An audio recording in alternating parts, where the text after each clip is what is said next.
Assalamualaikum warahmatullahi wabarakatuh. Pada video kali ini akan melanjutkan pembahasan dari bab 1 mengenai nilai-nilai Pancasila dalam kerangka praktik penyelenggaraan pemerintahan negara.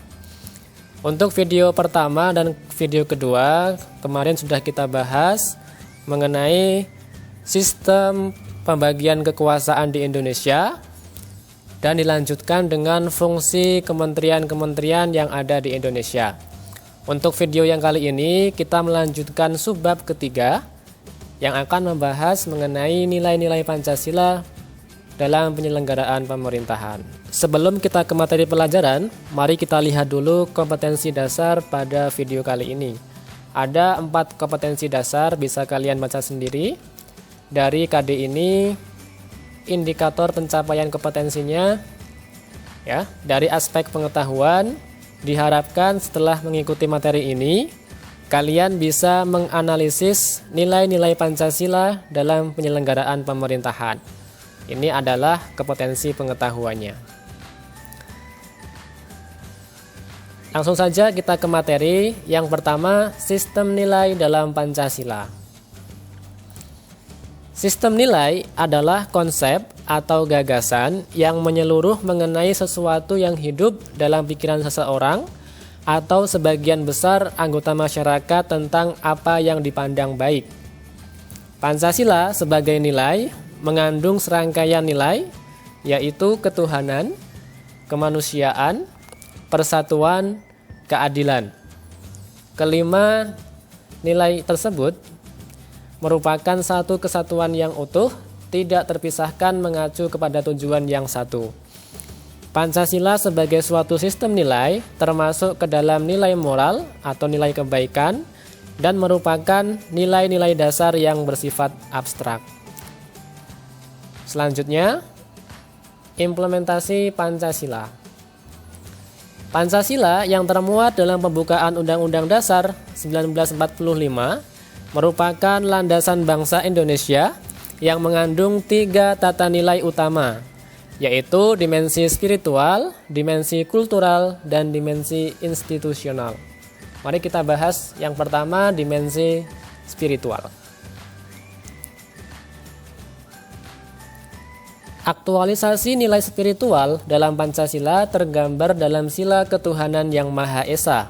Hal ini berarti bahwa dalam praktik penyelenggaraan pemerintahan tidak boleh meninggalkan prinsip keimanan dan ketakwaan terhadap Tuhan yang Maha Esa. Nilai ini menunjukkan adanya pengakuan bahwa manusia, terutama penyelenggara negara, memiliki keterpautan hubungan dengan Sang Penciptanya. Artinya, di dalam menjalankan tugas sebagai penyelenggara negara, tidak hanya dituntut patuh terhadap peraturan yang berkaitan dengan tugasnya, tetapi juga harus dilandasi oleh satu pertanggungjawaban kepada Tuhan di dalam pelaksanaan tugasnya. Hubungan antara manusia dan Tuhan yang tercermin dalam sila pertama tersebut sesungguhnya dapat memberikan rambu-rambu agar tidak melakukan pelanggaran-pelanggaran, terutama ketika dia harus melakukan korupsi, penyelewengan harta negara, dan perilaku negatif lainnya. Itulah nilai spiritual dalam dimensi spiritual Pancasila. Selanjutnya, dimensi kultural dan dimensi institusional. Dimensi kultural mengandung makna bahwa Pancasila merupakan landasan falsafah negara, pandangan hidup bernegara, dan sebagai dasar negara. Sedangkan dimensi institusional mengandung makna bahwa Pancasila harus sebagai landasan utama untuk mencapai cita-cita, tujuan bernegara, dan dalam penyelenggaraan pemerintahan. Nah, bagaimana penerapan dari dimensi kultural dan dimensi institusional ini? Kita lihat sila kemanusiaan yang adil dan beradab, sila persatuan Indonesia, dan sila kerakyatan yang dipimpin oleh hikmat kebijaksanaan dalam permusyawaratan dan perwakilan merupakan gambaran bagaimana dimensi kultural dan institusional harus dijalankan. Dimensi tersebut mengandung nilai pengakuan terhadap sisi kemanusiaan dan keadilan yang non-diskriminatif. Demokrasi berdasarkan musyawarah dan transparan dalam membuat keputusan dan terciptanya kesejahteraan sosial bagi semua tanpa pengecualian pada golongan tertentu. Itulah tadi penerapan dari nilai dan dimensi kultural serta dimensi institusional.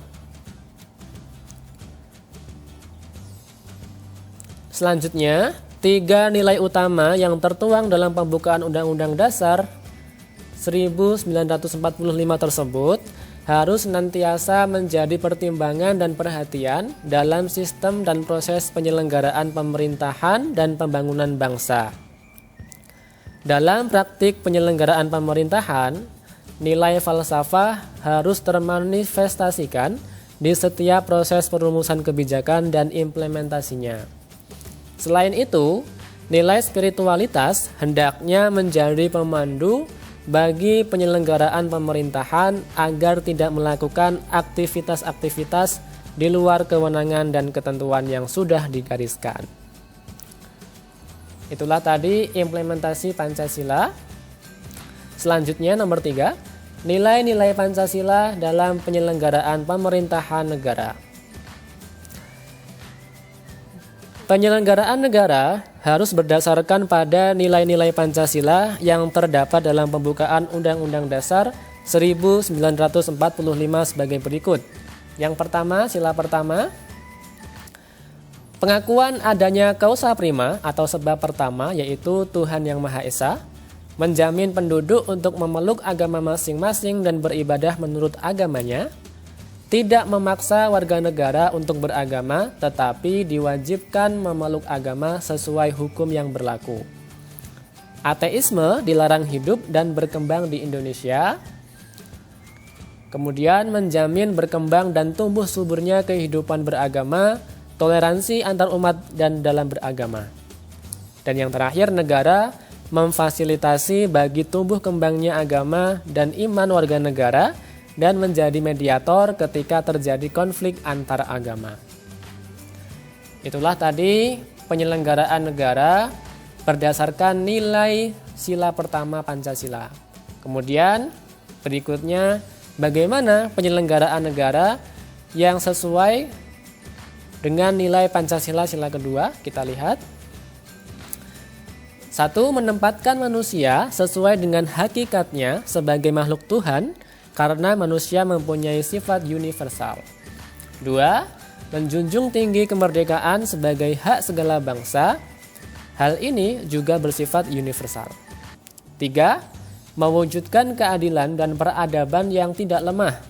Hal ini berarti bahwa yang dituju masyarakat Indonesia adalah keadilan dan peradaban yang tidak pasif, yaitu perlu pelurusan dan penegakan hukum yang kuat jika terjadi penyimpangan-penyimpangan, karena keadilan harus direalisasikan dalam kehidupan bermasyarakat.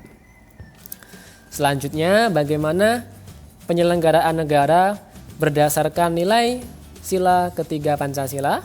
Kita lihat. Yang pertama, nasionalisme.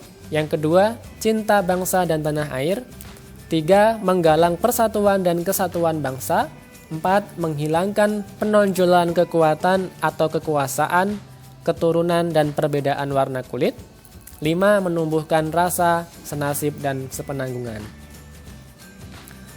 Selanjutnya, penyelenggaraan negara sesuai pada nilai sila keempat. Pelaksanaannya bagaimana? Yang pertama, hakikat sila keempat ini adalah demokrasi. Demokrasi dalam arti umum yaitu pemerintahan dari rakyat, oleh rakyat, dan untuk rakyat. 2. Permusyawaratan artinya mengusahakan putusan bersama secara bulat, baru sesudah itu diadakan tindakan bersama. Di sini terjadi simpul yang penting yaitu mengusahakan putusan bersama secara bulat. 3. Dalam melakukan putusan diperlukan kejujuran bersama. Hal yang perlu diingat bahwa keputusan bersama dilakukan secara bulat sebagai konsekuensi adanya kejujuran bersama. Dan yang keempat, perbedaan secara umum demokrasi di negara barat dan di negara Indonesia yaitu terletak pada permusyawaratan rakyat. Selanjutnya, penyelenggaraan negara didasarkan pada sila kelima. Bagaimana pelaksanaannya? Kemakmuran yang merata bagi seluruh rakyat dalam arti dinamis dan berkelanjutan. Kedua, seluruh kekayaan alam dan sebagainya dipergunakan bagi kebahagiaan bersama menurut potensi masing-masing. Tiga, melindungi yang lemah agar kelompok warga masyarakat dapat bekerja sesuai dengan bidangnya. Itulah tadi penyelenggaraan negara yang seharusnya didasarkan pada 5 sila dalam Pancasila. Baik, itu tadi pembahasan materi mengenai nilai-nilai Pancasila dalam penyelenggaraan pemerintahan. Pada intinya, pemerintah Indonesia dalam menyelenggarakan pemerintahan di Indonesia ini harus berdasarkan pada nilai-nilai Pancasila. Tidak boleh kemudian prakteknya bertentangan dengan nilai-nilai Pancasila. Itu saja, jika ada pertanyaan ataupun diskusi bisa dicantumkan dalam grup kelas masing-masing. Wassalamualaikum warahmatullahi wabarakatuh.